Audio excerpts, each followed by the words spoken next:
My name is Sherran, and in today's video I'm going to share with you the changes that I made to my training plan to actually help double my testosterone levels naturally within a relatively short amount of time. So after sharing my last video, I started to receive a lot of questions from people wanting to know more information about the 9 different areas that I focused on to actually double my testosterone levels. So I've decided to make a dedicated video for each of those areas so I can share the very specific details of exactly what I did.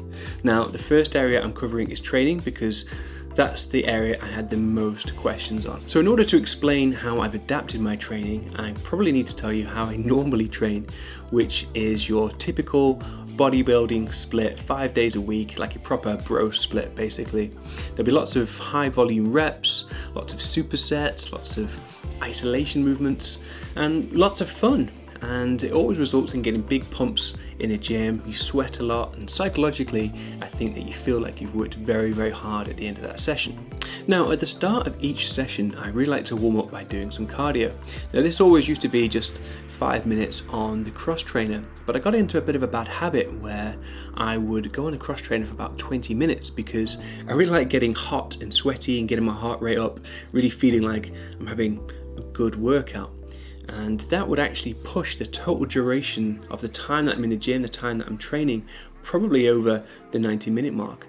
And because I did the cardio at quite a high level, I would sometimes finish what was supposed to be a warm-up, hit the weights, and realize I've actually used up quite a lot of energy. Now, on top of all of that, I actually like running too, so I like going for a run on a Sunday, and I'll run between 5 and 10 kilometers most Sundays. I might do more if I'm training for an event like an obstacle course race, or in the most extreme cases, something like a half marathon. So although this probably sounds good and sounds pretty healthy, it's not really ideal from an optimal hormone-based perspective. It's quite a lot of volume, it's probably not enough recovery, and all of that put a lot of stress on the body. Now, weight training can actually increase testosterone levels, but there's a point of diminishing returns if your sessions are too long. So when you lift weights, you get a spike in anabolic hormones like testosterone, but these are fairly acute, which means that although they're a big spike, they're fairly short-lived, which aren't really going to help you in any kind of meaningful way.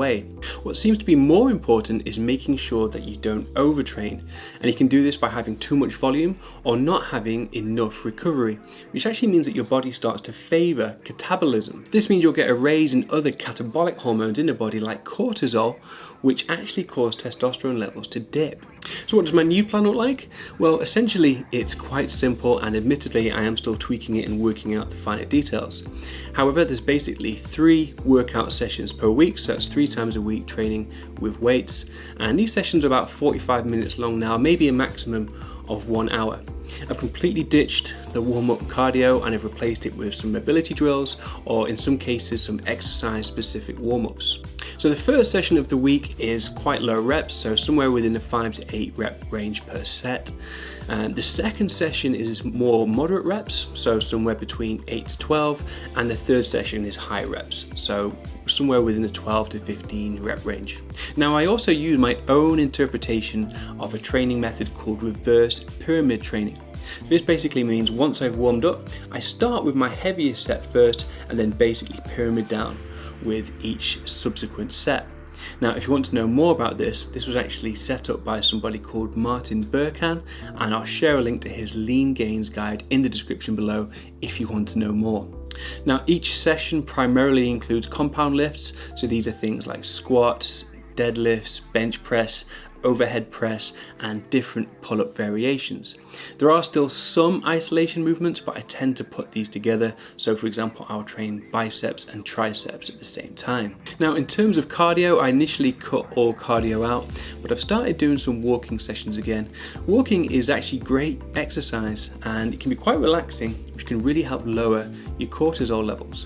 I will start introducing some Sunday training sessions again, but it'll probably be something very simple. So instead of my 1 hour runs, I'll probably switch it for something like high intensity interval training using hill sprints or something similar. So I hope that all makes sense and you found that interesting. If you want to know more specifics still, just ask me a question below. And once I've finally finished refining my training plan, if you're interested, I can create a simple PDF and you guys can just download it for free. Now this video is just one of another 9 videos that I have planned as part of this mini-series. So if you enjoyed it, don't forget to give it a thumbs up and make sure you subscribe so you get notified as soon as new content comes out.